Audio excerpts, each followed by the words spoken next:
You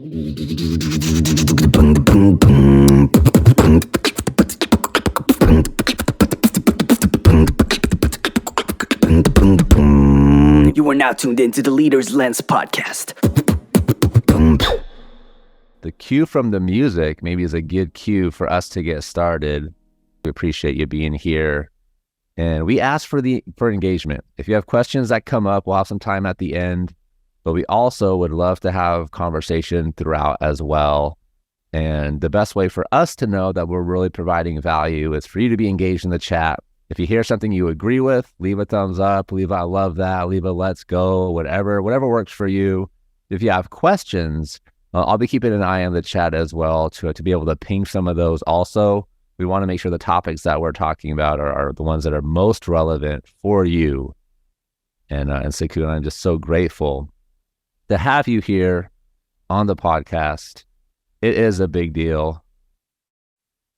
It's not you're going to jump. Appreciate the opportunity. Yes, it's awesome. It's incredible. I was saying before we got started recording, I feel like you're one of the best kept secrets in this space. So for those that are unfamiliar, Sukun Chopra is a host of Becoming an Epic Being podcast, an eternal seeker, and a conscious living facilitator. And right now, she is on a mission to help Gen Z break through conventional paradigms that hold young adults back from living an empowered and authentic life. Such important work. Sukun, thank you so much for being here. We appreciate you. Thank you, Jacob. It's a pleasure to be here. Yes, and let's get straight to the value. We want to make sure that we're giving people what they came for, whether you're tuning into the podcast or you're here live on the Zoom call with us. And today we're talking about emotional intelligence and how emotions are important to think about as we are resolving conflict and communicating with our teams. So first, let's just provide some context. What is emotional intelligence? How would you define it? And why is it important for leaders to be thinking about as they're thinking about conflict resolution? Yeah, good question. Thank you for starting with that one. I think for me, EQ is basically about taking ownership for how we show up in the world.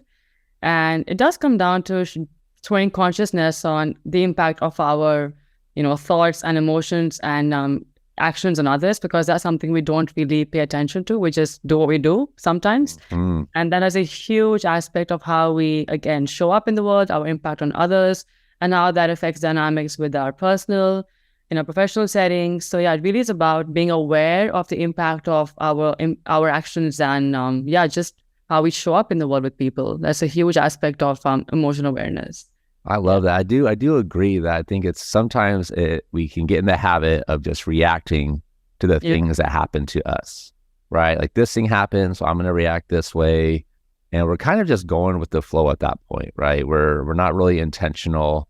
A better approach is to actually think through, like, how can I have an intentional response to every situation I encounter throughout the day that's aligned with my values, that's aligned with my goals. And I think especially when it comes to conflict in organizations or on teams, like it's just really important that we're understanding the emotions that we're experiencing in those times and how it's going to impact how we respond. Absolutely. What are some of the important components if we think about emotional awareness or emotional intelligence in general that we should be aware of as we're becoming familiar with this concept? I think the biggest factor again is self-awareness, being aware of, what's going on inside us, because how we interact with the world outside of us depends on how we're feeling inside. And when we aren't in tune with that, then we start acting out. So basically self-awareness forms the foundation of emotional awareness. That's pretty self-explanatory anyway. Also about did you ask about strategies or just what's involved in emotional awareness? What are the components? But I'd love to hear you talk about some of the strategies as well. Yeah, emotional awareness is about self-awareness, listening, active listening, inquiry, how to actually lean into other people's perspectives. And yeah, just a lot of introspection, because you can't do any of this work unless you introspect and see where you could improve and, be a better leader, basically. Because we very often get carried away with automatic responses and live life on autopilot, which does not serve us at all. So I love the use intentionality, and that's a huge part of emotional awareness. Like what I'm saying right now, how is that affecting other people? And that forms a foundation of everything else that's covered in this very, very wide subject. I love that. And it requires a discipline of taking a step back and analyzing the ripples that you are creating. When you step into a room, how does the energy shift? When you're having a conversation with somebody, how are they feeling after that conversation as opposed to when they started the conversation? If everybody you talk to is more stressed out after they talk to you than before they talk to you, you might need to do some soul searching and kind of reflect on the energy that you're giving out into that conversation. And it's hard to do that if we're not first self-aware of the emotions that we are experiencing. And you had kind of mentioned strategies a little bit. Do you have some self-awareness strategies that you feel are most helpful for the people that you're working with? I do a lot of introspection, even when, so I see triggers as signs of growth. When I feel triggered by something or someone, I'm like, what's causing me to be triggered right now? Because I never had the awareness growing up because, we just don't learn this stuff early enough. So I was just like, react my way into things all the time. But right now, at the stage of life I have, and luckily with the awareness that I have, I will use introspection to reflect on my triggers, how I could have done something better for other people as well. And I love holding space for people to just, be who they are without the fear of repercussions. And that's something we'll talk more about in the context of the corporate space, where very often companies lack psychological safety because leaders are so like sort of stuck with their own views of thinking that they don't listen to other people and what they want to say and how they want to feel, right? How they're feeling at any given point. So yeah, I think introspection is a big one. Reflection, of course, it goes with that. And yeah, just giving people the space to express themselves, free up the repercussions. Can you think of a time in your own life where you were able to recognize the signal of discomfort was actually a time of growth?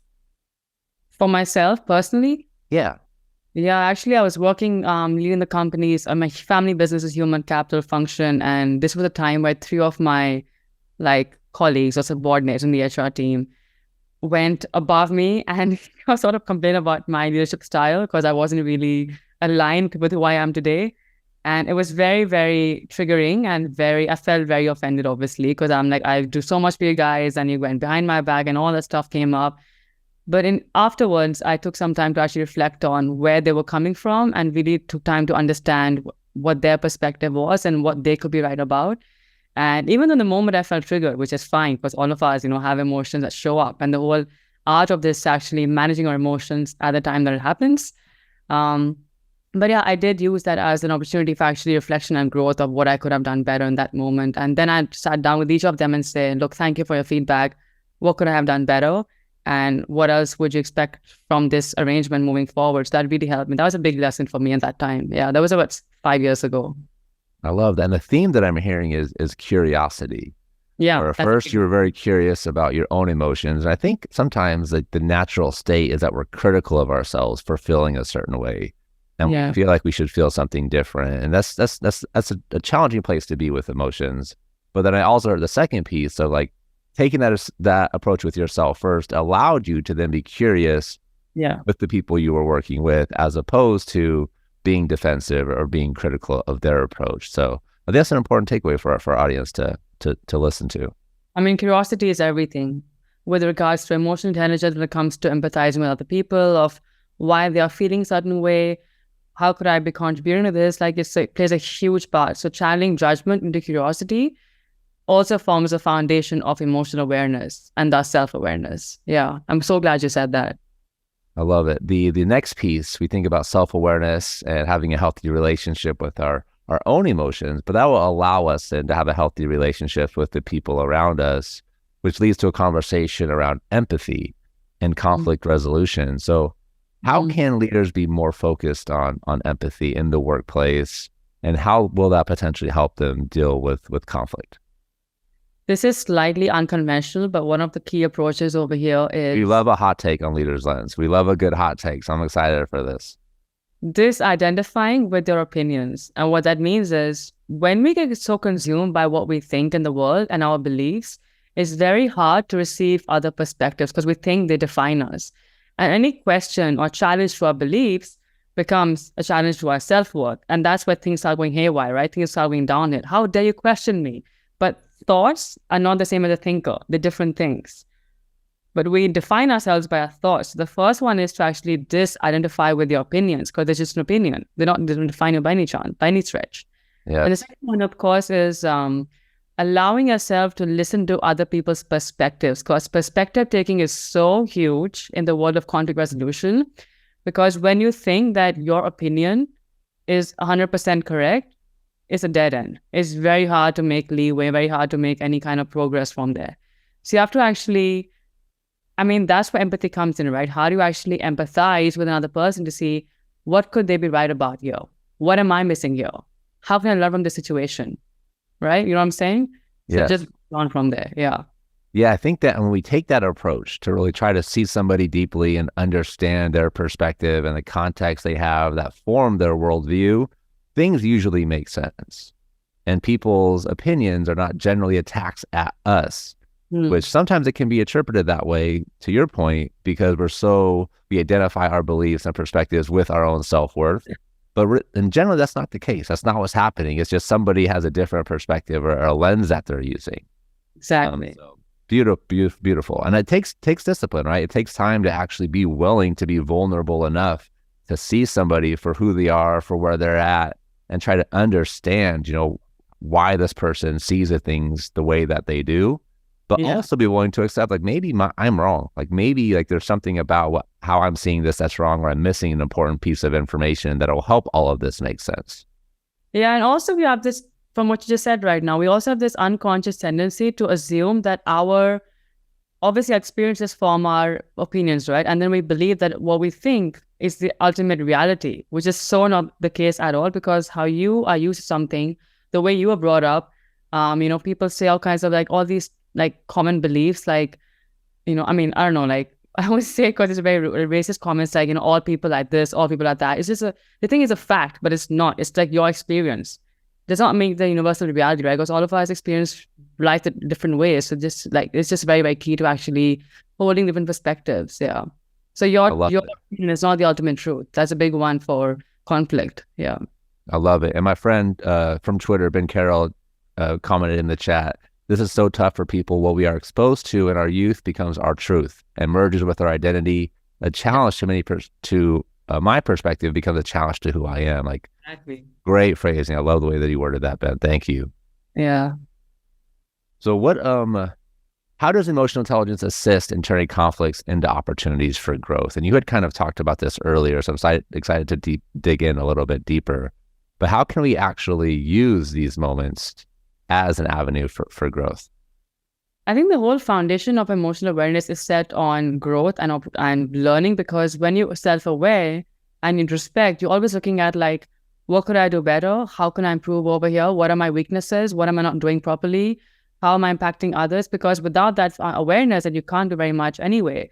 So you basically use these things as chances for growing further. And you also want to be open to other people's perspectives and learn from them. What are you missing from their perspective and their reality?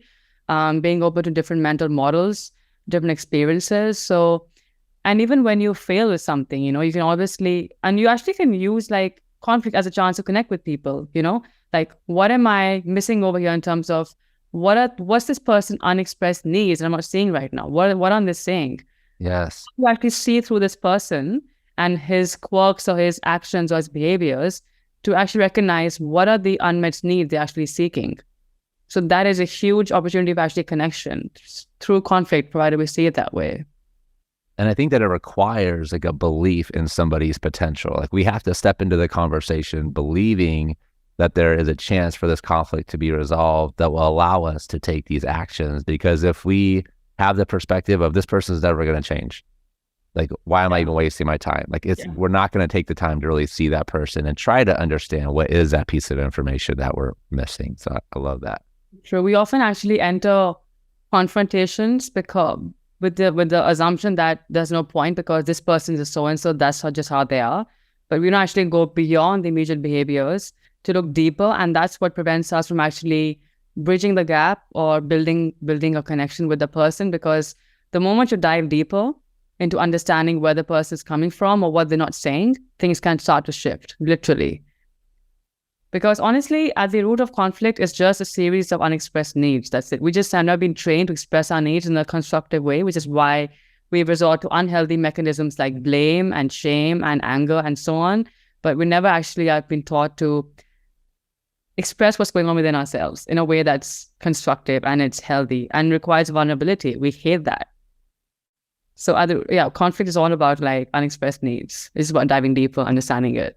I love that. So if we're a manager, we're stepping new into a role, we are like, this is all new information. We've never heard of this before. What are some practical tips that we can take with us that'll help us be better in this area of one, being aware of our emotions, but also using it to resolve conflict?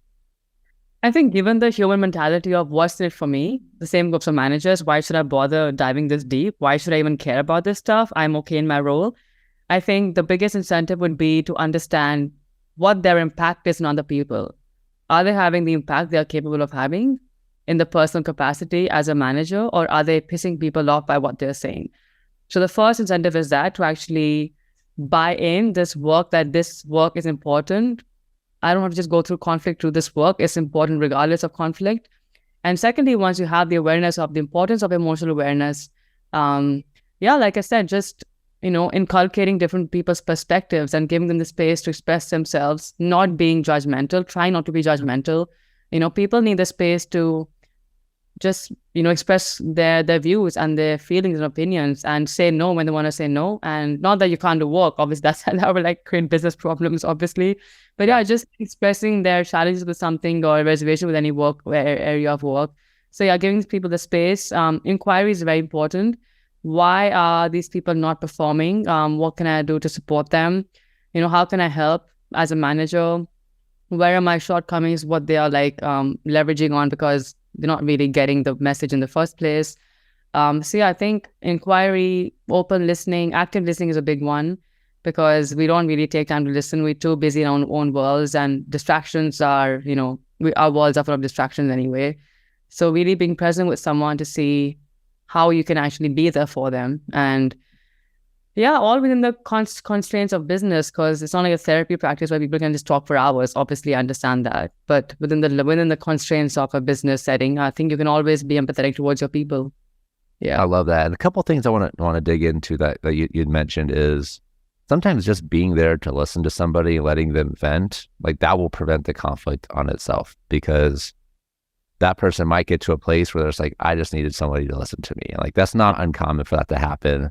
But there also might be the next step where you might actually need to like encourage this person or find a resource that will allow this person to get the help that they need or the support that they need. Because I do feel like sometimes managers put the expectation on themselves to be a friend, a coach, a boss, a leader, a therapist, right? And like we don't have, no manager has all the training. Most managers don't get any training at all, but most have not gone through the training to be a therapist or a counselor. So trying to be that sometimes is an unreasonable expectation. So don't forget that it can take a community sometimes, and it's okay to recommend a resource if that's what you feel like a certain individual needs. But I don't think it needs that. Like you can, like it doesn't take much to actually help people collaborate, right? Just be open to different ideas, welcome different ideas, embrace diversity, new perspectives. It does not take too much training for that. It's just a basic fundamental, aspect of being a manager and a basic human need. Just being heard. How do you make people feel heard and seen? Yes. Just be there. Just make people feel heard and seen. Like that just solves so many problems on its own. Great call out. We have a question here from Rachel in the chat. Do you have questions that you like for execs or managers to ask their team to get feedback on their own managerial performance? I have an idea. I can get it started if you want time to think through it. I was just reading. Yeah, go for it. Yeah, so I think sometimes the problems that we run into when you're asking the people that report to you for feedback is you don't know how honest they're going to be. And them saying like, oh no, everything's fine, doesn't always actually mean everything is fine, especially if there might already be pre-existing trust issues with the team. A tactic that I've had success with in working with leaders is having them approach it just a little bit different. And instead of asking directly for feedback, phrasing it this way, where when you hear criticism about me, what do you hear? And it kind of gives the person you're asking an out, because it doesn't necessarily mean it's coming directly from me, but they will share things that came from team or in conversation. So just phrasing it that way, where you're just stating, when you hear criticism about me, like, what do you hear? Even if it only helped me get a little bit better, I'd love to have that feedback. And it's a way to really establish trust, because there's less potential conflict where somebody might feel like there might be retaliation if they're giving feedback to a coach, if that's been their experience, or to their boss, if that's been their experience in the past. So it allows them to share feedback, but from a way that maybe isn't as direct. And then as a leader, you have the opportunity to act on that feedback, which will then build trust. Yeah, I love that. Picking up from that, I would also love to add, in terms of accepting feedback, one thing I love to do is actually asking a question that is, what is the cost of me not taking this feedback right now? How does it cost my future, my performance? So like, the cost of that actually gives an incentive to actually, incorporate the feedback when it needs to be taken in the right way. I love it. One other question we have in here from Ben: what can I do better to help you be successful at your job? I love that as well. And I think just making the feedback part of your cadence, like something we do at Work Week is every other week we do a Feedback Friday, where every manager meets with their direct reports to take 15 minutes and just like ask for feedback. What's going well? What could be better? And I think when you have a consistent cadence, people get used to it and it becomes part of a culture where feedback is just part of the process, but also teaching people how to get feedback effectively. So, which is another part of emotional intelligence. Yeah, it is. It's a big one, isn't it? Because it triggers people the most. Again, the whole thing of identifying with yourself and the feedback and opinions. Yeah. Absolutely. Yeah, I think that moment where you're getting the feedback is the most critical, because it's based on, it's not necessarily how you ask it. Like that's definitely important, but how you respond when you get the feedback. If you're the boss that immediately gets defensive and you turn the feedback around and put on the other person, that person's probably not going to want to give you feedback any longer, because you're coming across as if you're not listening, or if you're frustrated or stressed in that moment and the stress comes through in how you react. It's gonna be tough. It's gonna damage trust, and people aren't going to be as open in giving you feedback. Absolutely. People just shut off, and then you can't really do very much when they shut off, It breaks the connection then. Yeah. Absolutely. So getting back to the emotional intelligence piece specifically, what are some common misconceptions you feel are still around this concept? I feel like it's more part of mainstream culture and how we talk about leadership, but I think there still are gaps. I'm curious to hear what misconceptions you commonly see. I think the biggest one would be is that we are at the mercy of our emotions, that we have no control over them, that they guide us, they rule us. I mean, they guide us, sure, but they don't rule us. So I have this saying that emotions are indicators, not dictators, because we always have a choice as to how we respond. And that comes through practice, through self-regulation, which of course is a skill that it takes time to practice and learn, as long as you're open. But like emotions don't rule us. We have this myth that I couldn't help this person may be mad, like I have no control, but you do have control. In that second of choice, and you can breathe and decide how you want to respond to anything that's happened to you. I love it. It's just that really good book, by the way. If you've heard of this, what's it called? Oh my God, How Emotions Are Constructed by Lisa Friedman Barrett. Yeah. Okay, How Emotions Are Constructed. That's on the book. It talks about that, but the book. Oh, okay. How emotions are made. Okay. It's such a fascinating book. Oh my God, literally, it's so much to learn from there. So I'll add that to my list. Yeah, for the listeners as well, this basically looks at emotions from a neuroscience perspective.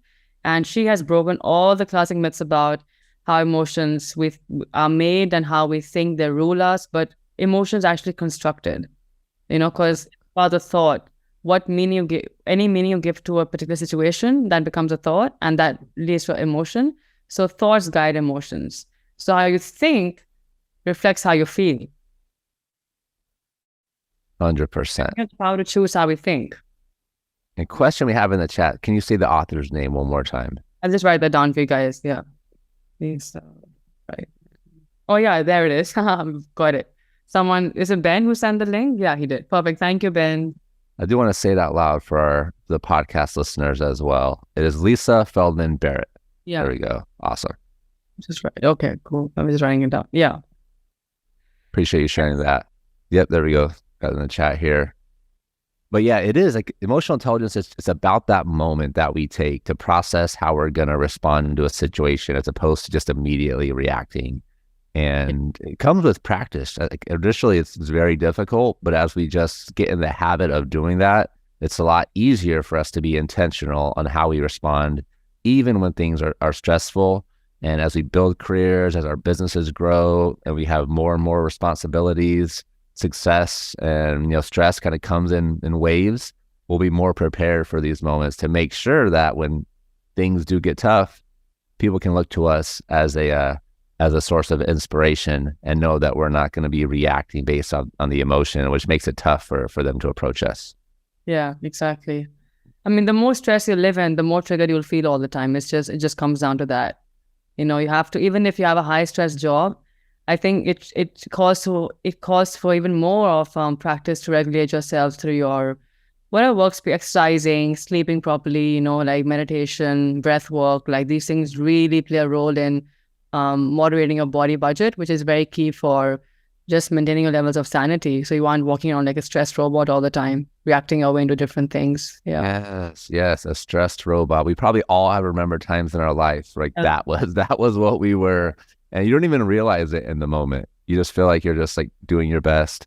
And sometimes I feel like everything's against us, but we take a step back, take a deep breath, we can start seeing how our actions are gonna help us, improve. But it takes the time to work through that emotion and have a healthy relationship with it before we can actually see a situation for what it really is. Absolutely. So the power of choice, guys, that's all it comes down to. Exciting, because you all love it. Yeah. Are there other resources you would recommend on this topic? A couple. Sorry, you're saying? Oh, are there other resources you'd recommend for people that want to continue reading and learning more about this topic? I'll plug my course, the Effective Communication course. We do a dive on on emotional intelligence, just such an important factor of communication. What are some others that you can think of though? Oh, actually, speaking of what you said, I actually just created this emotional mastery toolkit, very practical with effective questions. I could add that in the link or send that to you to share with your audience later. But yeah, it was pretty interesting. And I put a bunch of questions there. Every section has questions to guide you. I think for me, it's all about self-reflection, introspection. I think it's very, really cool stuff. Yeah, I love it. Yeah, put the link in the chat, and we'll make sure we include it in the show notes for the podcast as well. So we definitely want to make sure our listeners are able to get access to that. Yeah. Otherwise, this book is very, very cool. How emotions are made. And I mean, who over here does breath work? Maybe hands up, guys. Yeah, put a thumbs up in the chat if you do breath work, or put a me. You want to see that. Just taking those moments to gain composure. Even if you don't have time to step away and meditate for 5-10 minutes, just like having a moment to focus on your breathing can go such a long ways. It really does. A couple of practices, Jacob, if you have any. Yeah, I think for me, the focusing on breathing definitely helps. Getting outside and going on walks. I know that like just throughout my day, just being able to break away from the computer and walk around the neighborhood, even if it's like 15 minutes, right? 5 minutes, 10 minutes, 15 minutes. Sometimes I'll go longer if I'm able to. I think those are things that really help me get recentered. I also try to be really focused on my ripples. And so when I'm having a conversation with somebody, just trying to really focus on like how they're responding, as opposed to like how they're making me feel, has helped as well. And it helps me identify when I'm kind of stressed. If I see people kind of getting closed off or disengaged, sometimes that's a signal. I can look at how I'm reacting or the tone that I have. I would also say Zoom calls help a ton because you can see yourself on the screen. So if you're making a face, you can see it. We don't have that advantage in real life, right? But it's good. I love that. Such powerful insights there, man. Yeah, thank you for sharing. Another great resource that has a ton of great tools and tips and just and tactics is Emotional Intelligence 2.0. They really walk you through the framework from self-awareness to self-management, others awareness, and then finally where you're able to actually influence the emotions of others. And they give great tips and tricks throughout. But also Susan David has a book called Emotional Agility, and she has a TED Talk that's powerful as well. I really love her perspective on the fact that emotions are something you experience. We shouldn't be critical. We should just instead be curious and try to understand why we're feeling this emotions as part of having a healthy process. So both of those books were really helped inform my opinion and have helped me, be more effective as a leader as well. Yeah, it's called being a non-judgmental witness to your emotions and inquiring through compassion and self-love, not like judging this. Why am I feeling this way? Because that only aggravates emotion. And that's what starts to control you, like anger especially, or even other emotions like jealousy, greed. Like the more you judge them, the more they start having a hold on you. It becomes like a ripple effect that's for the worst. Powerful. Again, being aware of the ripple effects, right? So it's a big part of it. That theme keeps coming back up. Yeah, seriously. Awesome. Well, Sukun, we appreciate you so much for being here on the Leaders Lens podcast. Everybody that joined live, thank you for being so engaged with the conversation and the questions in the chat. It means a ton. I'd love to hear from you as well. Like, what are the topics you want to see covered in future virtual events and future newsletter sends and future podcasts? Like, I want this to be an incredible resource for anybody that's managing people, because I know that you don't get the development that you need and deserve. It's so common that managers step into a role and just have to kind of figure it out on their own. I want to support however I can. We appreciate you all. Enjoy your day. Thank you everyone for joining. Thanks, Jacob. This was amazing. That's so much fun. And go follow Sukun as well. We're going to make sure her Twitter and... Are you on LinkedIn? I think I'm connected with you on Twitter, but I'm not sure if I am on LinkedIn. Yeah, I am, but like I have to add you. Okay, we'll make that happen. But yeah, make sure you follow her because she's always putting out incredible content. Appreciate that. Thanks, everyone.